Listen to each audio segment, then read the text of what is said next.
There's a movement brewing, and that movement is the Me Total lifestyle. It centers around you keeping your sense of self intact and in gaining clarity of purpose as you age. I'm Carrie. I'm Joe. I'm JM. And we're on a mission to show you how to enjoy friends, fellowship, and life without substance dependence. It's time to discover how you can begin living a Me Total lifestyle. Right here on the FUZZEE'ish podcast. Let's go. Okay, fellas, we just got done interviewing Sarah Donner. Really cool story. You know, she started out as a fashion model living in New York. She's from Germany originally. Eventually, along the way, she pivoted into kind of like tech startup land, doing an AI kind of startup venture. And then eventually she moved her way over to the world of hypnotherapy and hypnosis. And, I made the reference to her after we got off the call that it's kind of like she's lived three lives in one. But what did you guys pull out of that conversation? And how might it be interesting and useful for our audience?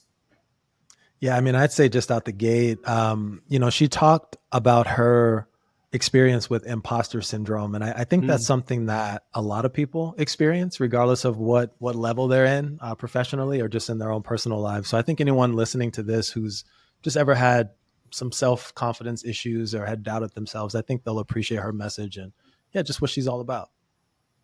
Yeah, I mean, I don't have much to add. I agree. I thought the imposter syndrome example was something that I don't think we've talked about explicitly. And I think to your point is rampant.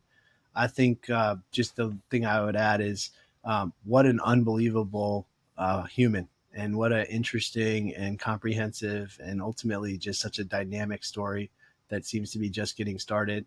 I also just felt an energy about her that was maybe different than anybody else we've talked to so far. She just had a vibe that I really felt that vibration from her. And I think that we'll find the audience will say the same. So looking forward to seeing this episode go live.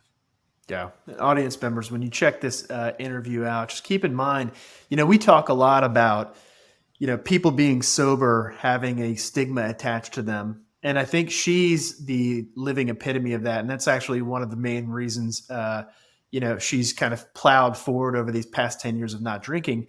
But she's had it kind of doubly so in her life, in the fact that most people have their preconceived notions about what hypnotherapy is and what it's not. And it's not always that kind to the industries, just like, life is not that kind, or industries are not that kind to sober people.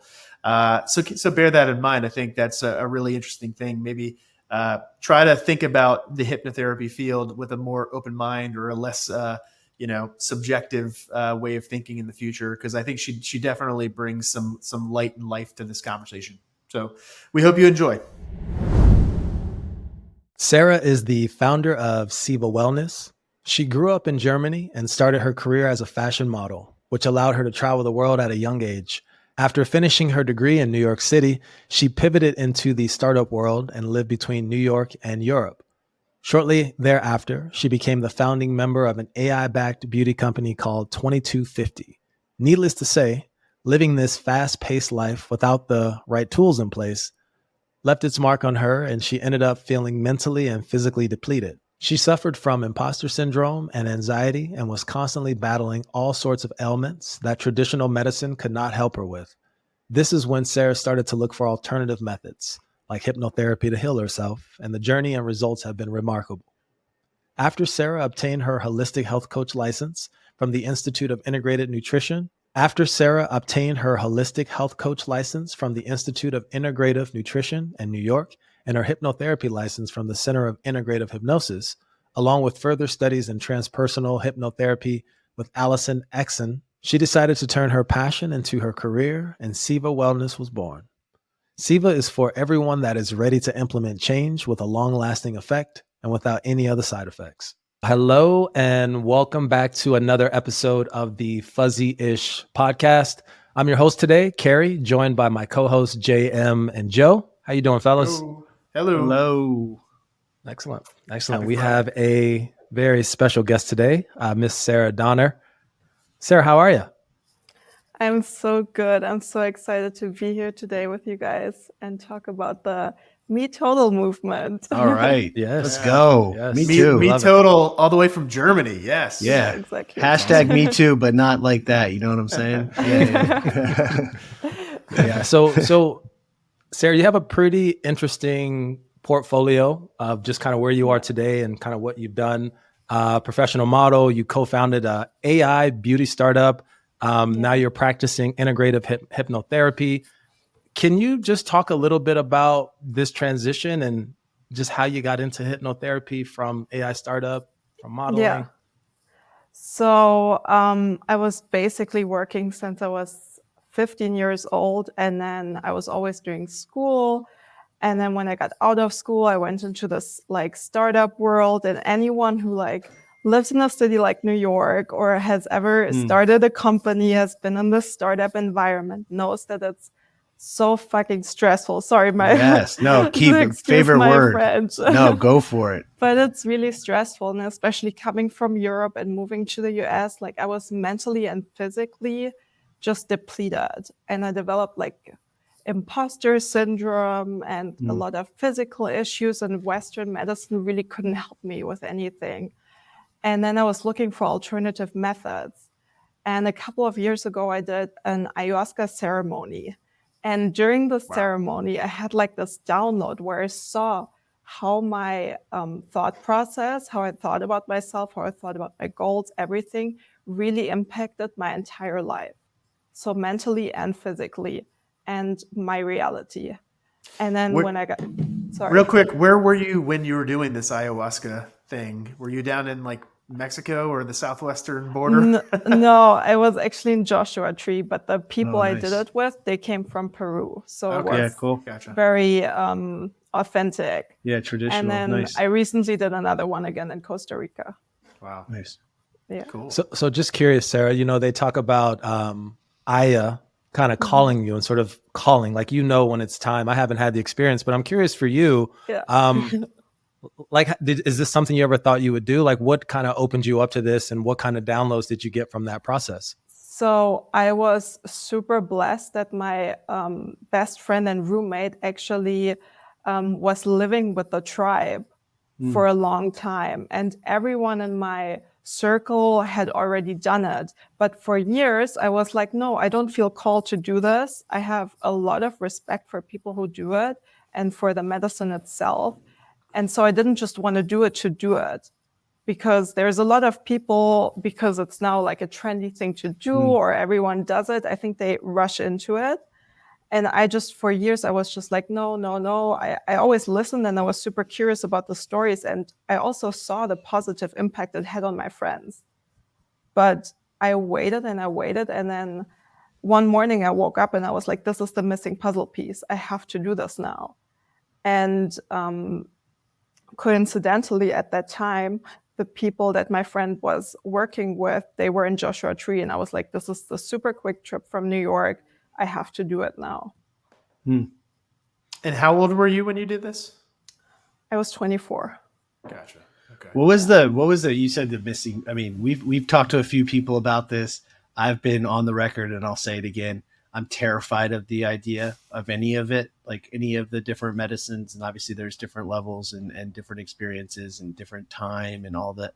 Nothing about it for me personally.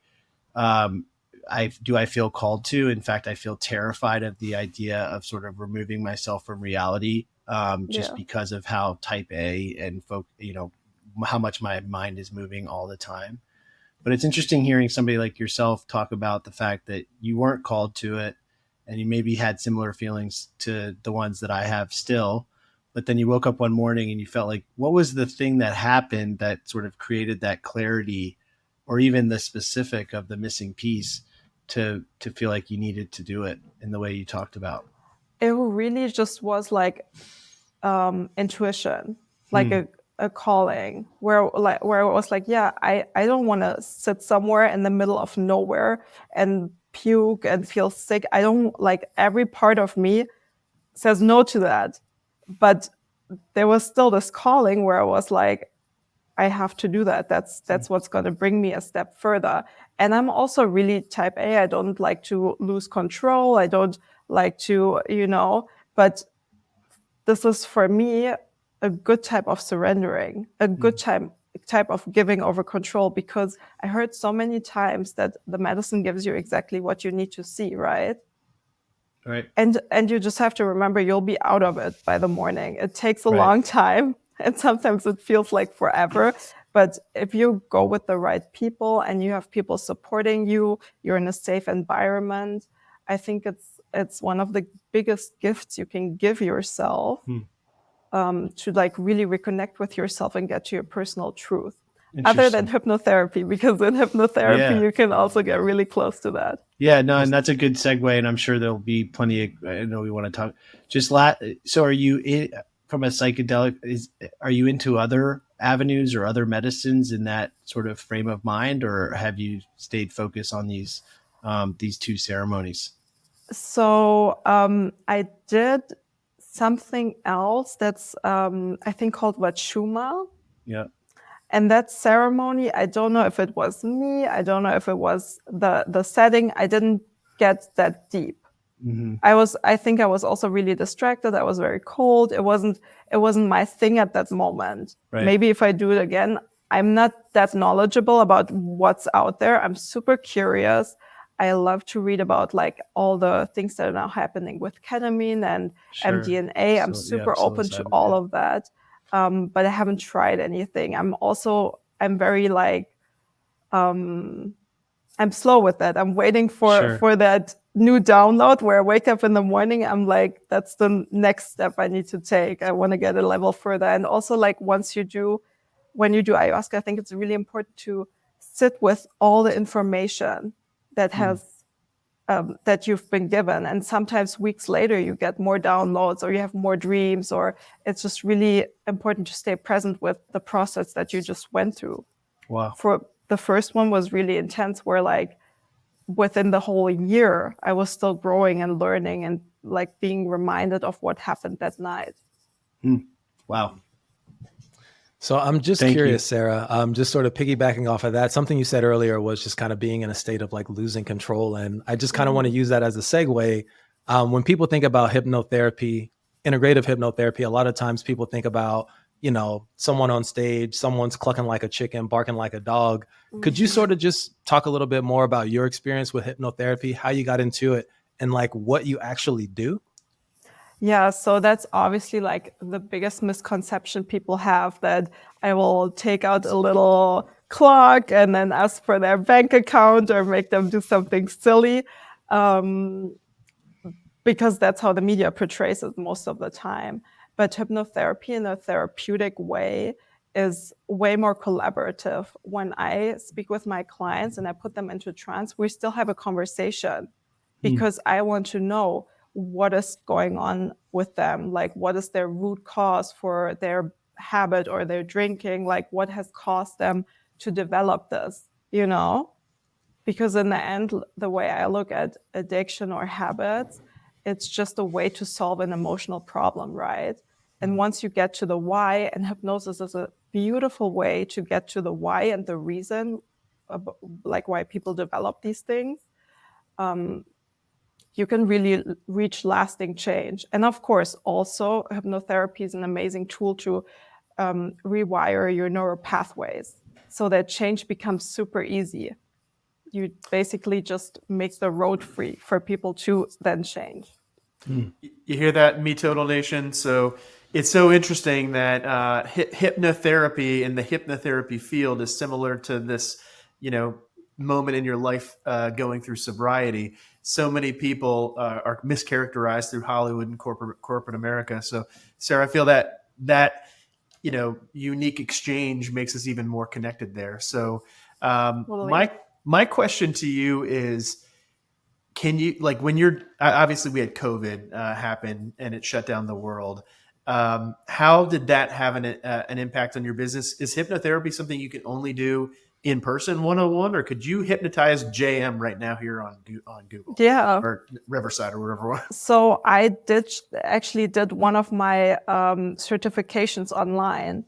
And the beautiful thing about, I did one online and I did one in person, and there is no difference, because all you need for the session is to be comfortable and to hear my voice. and the rest happens all inside your head.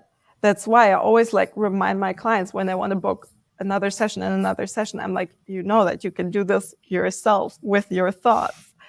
So yeah, all you need is to be super comfy in your jammies if you want to be on your couch, and then just good internet connection in my voice. Really. Jammies, I love that. That's a word. I have 3 kids, and jammies is a word that gets used on a daily basis. So feel that. Shout out Dottie Guthrie too, my mama. She's been saying jammies my whole life.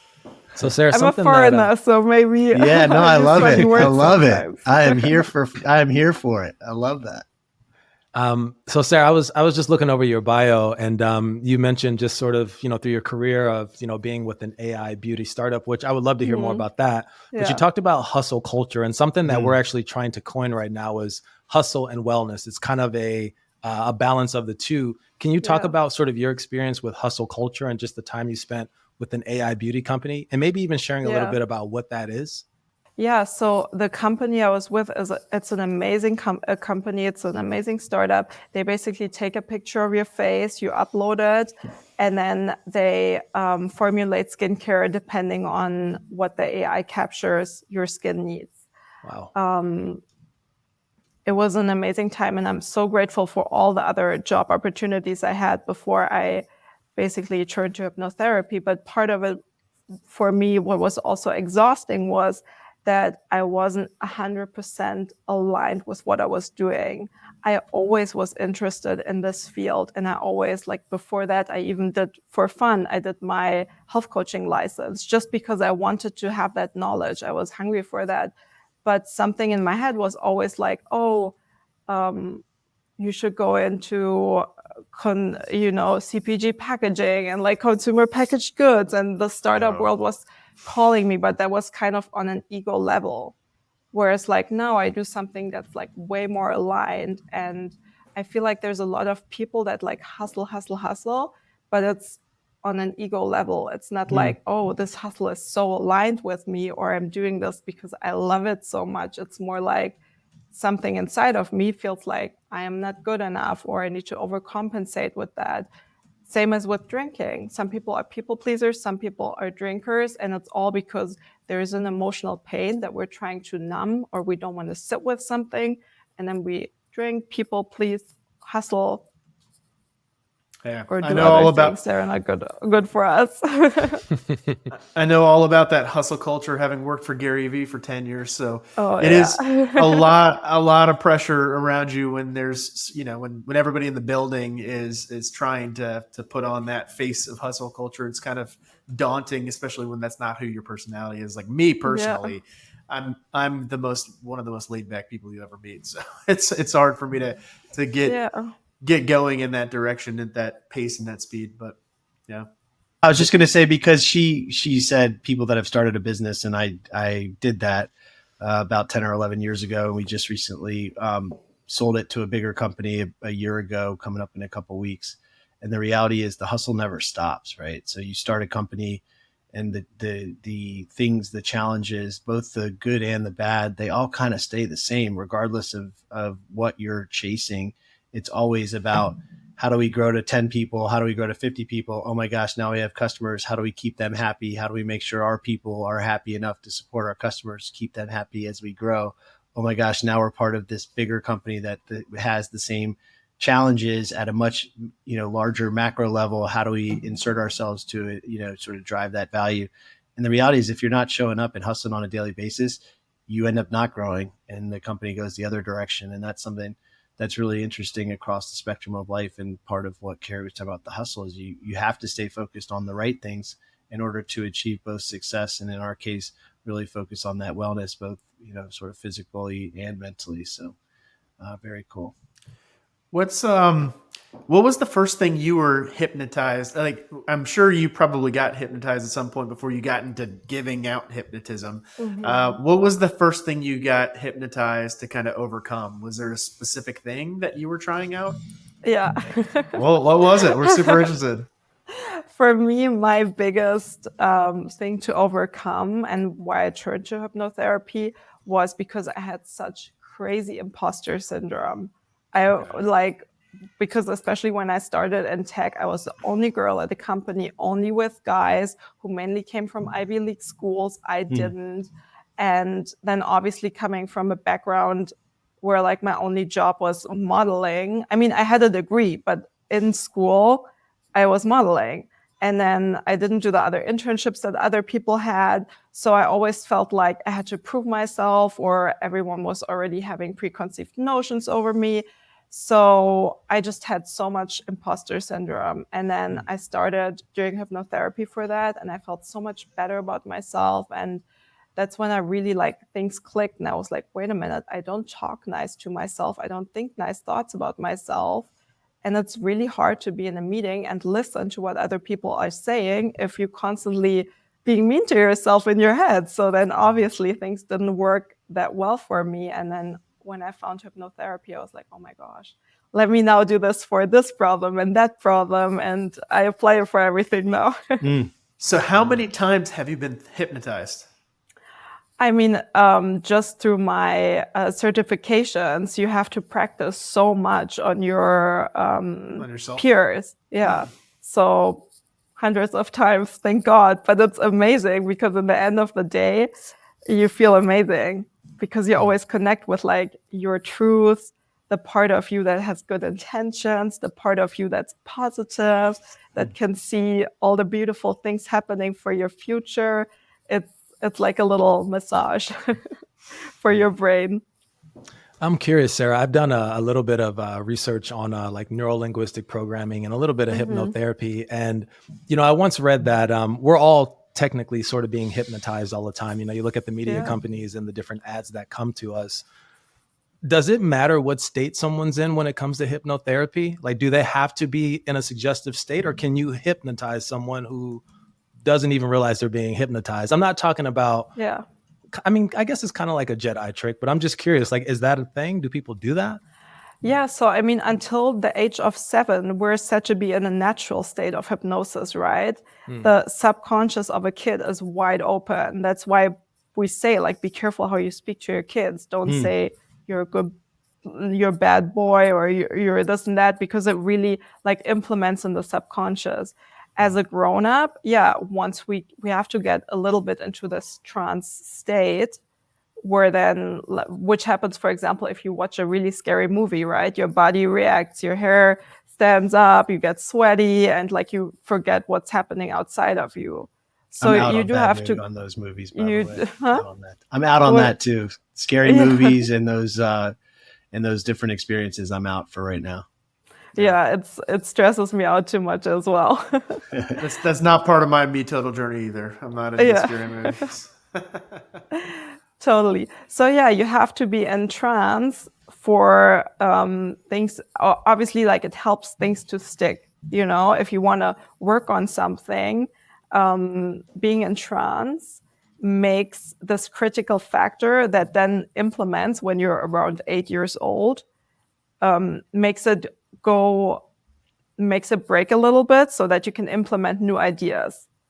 So usually when you're not in trance, you have this critical factor in your mind that kind of blocks out ideas that are against your belief system. Does that make sense? Right. Can you say that a different way? Okay, so like I said, when you're 7 years old, until you're 7 years old, your subconscious is wide open, right? So it's easy for a grown-up to implement ideas into a kid, or for a kid to make up scenarios and just be like, this is true. Or if the kid doesn't have any friends, it will just implement this belief system, I'm not worthy, or I'm not good enough, right? Then when you're 8 years old, the brain develops a critical factor, which then makes it harder for us to change as an adult. So then the adult still has this belief system, I am not good enough, or no one likes me. It's hard to change this. Even if like 25 new friends come and all want to hang out, this person might still feel like I am not good enough. No one likes me, because in childhood, this thought implemented this belief system.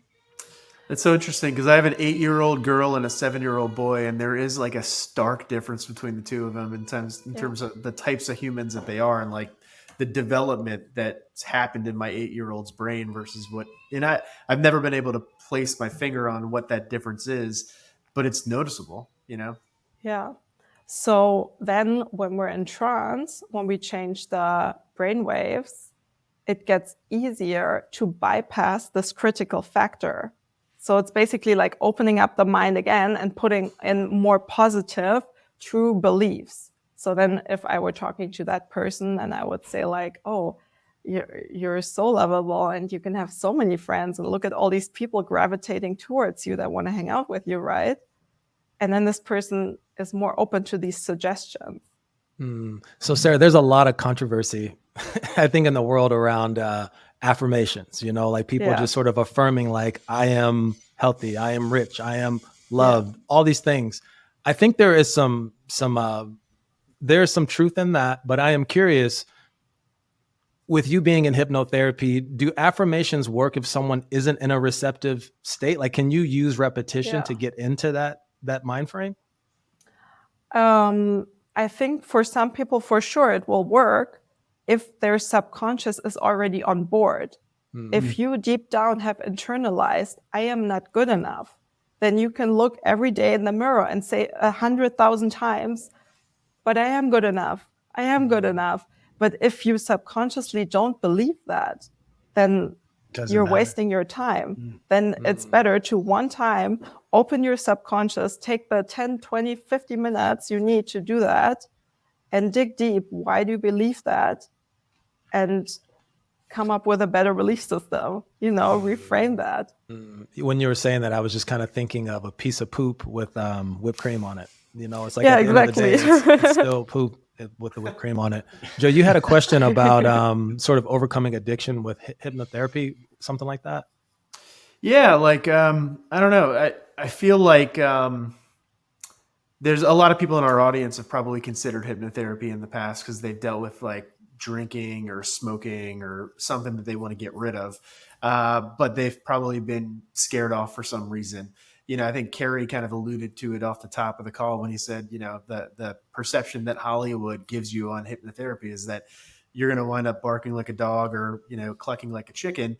And I feel like a lot of people probably just don't want to be in a state of vulnerability when they come out of it where other people can manipulate them. Like, what would you say to the skeptical listener of our show that's like, I'm never going to do that because they're going to do something to me that makes me, a fool in front of my wife or my boss or whoever? Like, how safe is this for people? I mean, first of all, it's one-on-one. You're not going to do anything embarrassing. And like I said, like hypnosis, I'm not going to make you do anything, and I cannot make you do anything that's against your morals. So the subconscious will not accept anything that's against your morals and your values, right? Right. And the way I lead the session is like I will ask a lot of questions, and then I also will not implement anything that the client doesn't want. And we're talking basically to the part of the client that is drinking, that has bad habits. So it's an ongoing conversation. The client doesn't need to perform anything. I'm just asking questions to get to their why. And no one has ever been embarrassed. I think the other kind of misnomer, or maybe it's not, maybe you can clarify it for our audience, is that you go into a session, something happens, and immediately things are changed. Is that how things work? Like if I'm a drinker and I'm looking to get hypnotized to stop drinking, do I meet with you for an hour and then all of a sudden I don't drink anymore? Or is it like more of an ongoing kind of therapy relationship kind of thing? So there's actually a really interesting study by a scientist, I think his name is Alfred Barrios, and he compared the recovery rates for different types of therapies. So I think for cognitive behavior therapy, it was over 100 sessions for like 27% recovery rate, and for hypnotherapy was 6 sessions for 90% recovery rate. Wow. So I would say if someone really has deep-rooted stuff or like more things come out during the first session, maybe 6 sessions, maybe 3 sessions, but within that parameter, usually people feel a lot better. And after the first session, they already have a lot of change.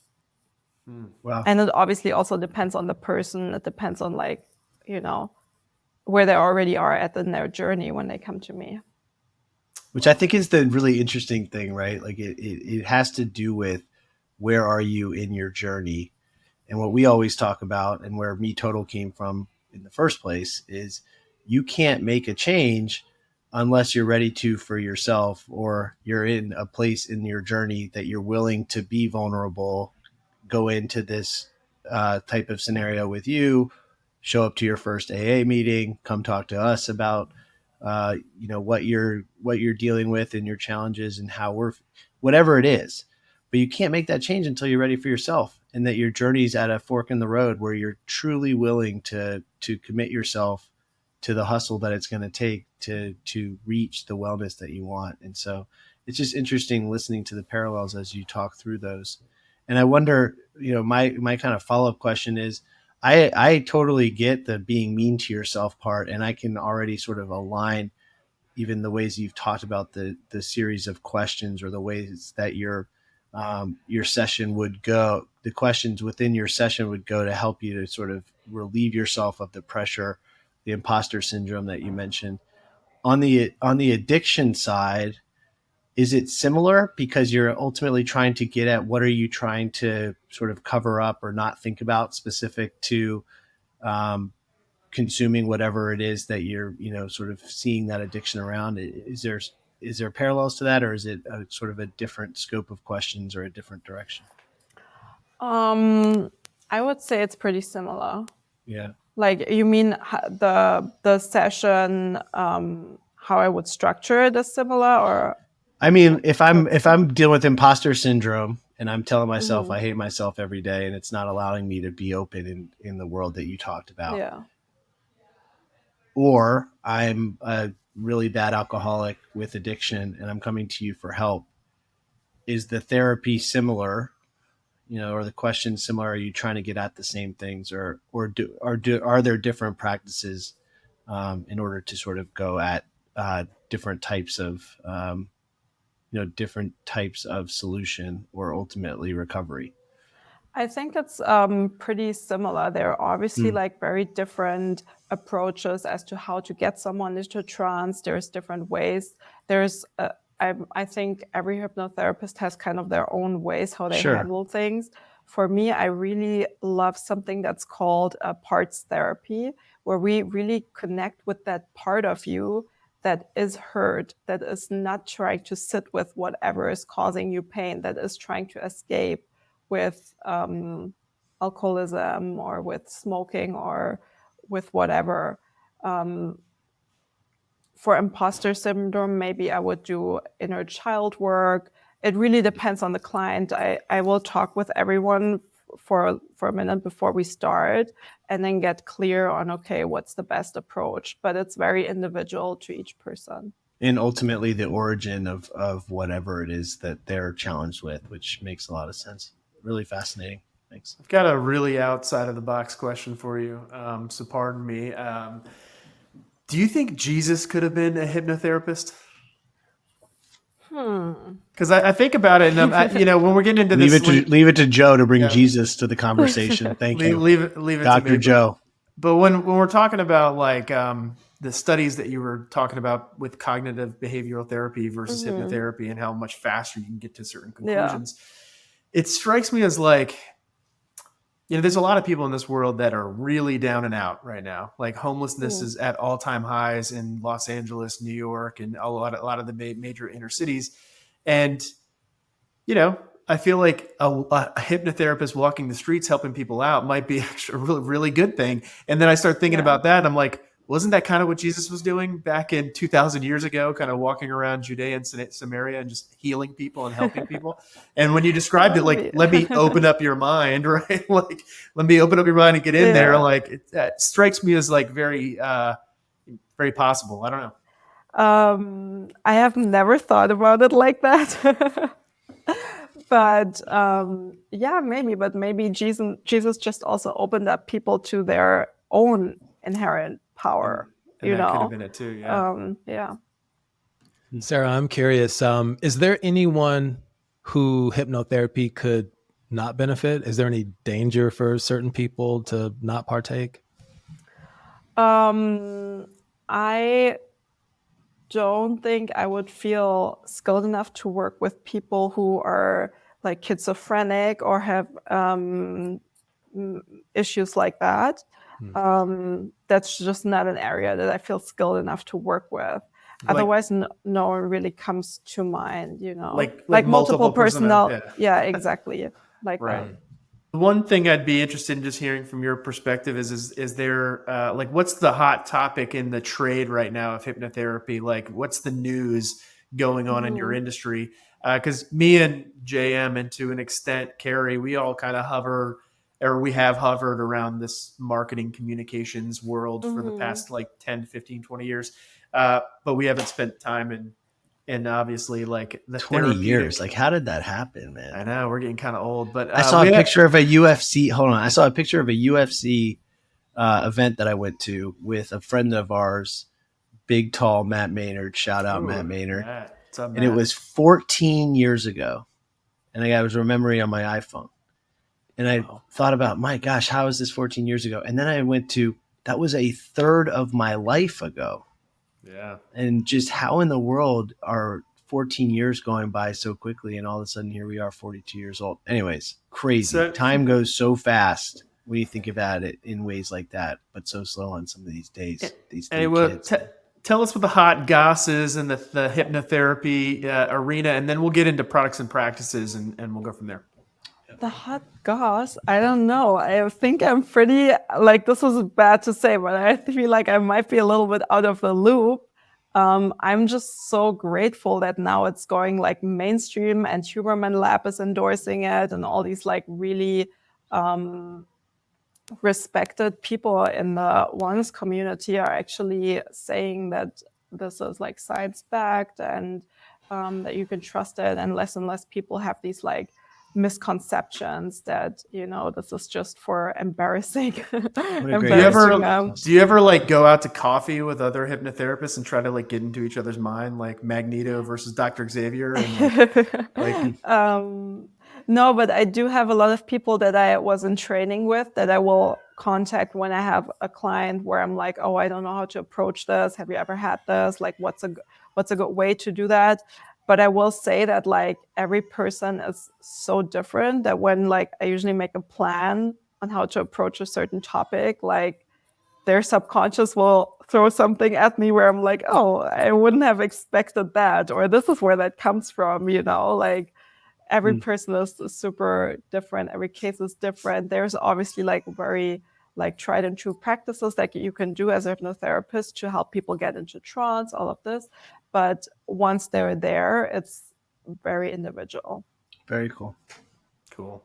And one last question, just because I feel like I want to go do some research as well. Like, is there like a Michael Jordan of your trade? Like who is like the top hypnotherapist in the world?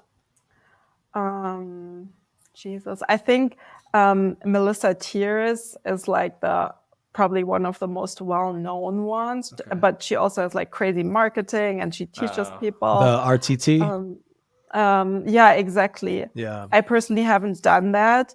I went to like, I did a in-person hypnotherapy school in Tuscany, Italy, because I was like, why not learn this in Italy, you know, and spend the summer there. And then I did my other schooling in New York City, which was also amazing. I love my teacher there as well. Melissa Tiers, she's amazing. So for me, I'm kind of more like I didn't go to like the biggest one, but I did the one where I felt like the most, I will get the most hands-on training. Gotcha. So quickly, right before you got on, I was looking at your Instagram. You've been all over the world, probably part of your career to some point. And then you just mentioned, why not be in Tuscany? You're in Germany today. Are you just an avid traveler, or is there any intent with the places? Is it always intentional where you are? Or do you just like to kind of go with where the wind takes you to obviously support your practice? I mean, back in the day when I was modeling, it was for work. now that I live in New York City, it's to stay sane and to escape the winter sometimes. And I'm in Germany today just because my family is here and I haven't seen them in a minute. Cool. What part of Germany? I used to travel there for work quite a bit. Oh, Frankfurt. Okay. Yeah, I the used to go to- boring part. I used to go down to southern Germany and Bavaria with Ingolstadt when I worked with Audi. So Oh, is yeah. there- Ingolstadt. Everyone that works for Audi lives there, I think. Yeah. That's like the only people that live yeah. there. Yeah. Yeah.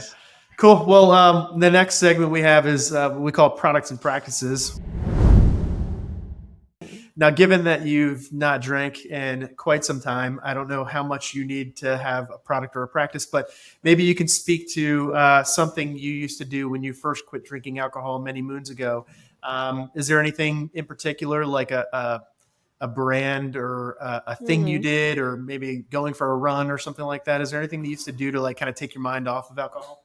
So for me, it wasn't that I was craving alcohol. So my biggest hurdle was being in social environments and then people like starting to question me and wanting to argue and this and that. And I mean, I stopped drinking so early. I was really insecure about it. I was like, oh, I'm inconveniencing other people now by not drinking. Like, how dare I not be fun, you know? How dare you? Whereas Imagine now this. I have the mindset of like they're inconveniencing me if they slur their yes. speech and this and that, you know? Holler at that. But obviously I would never judge.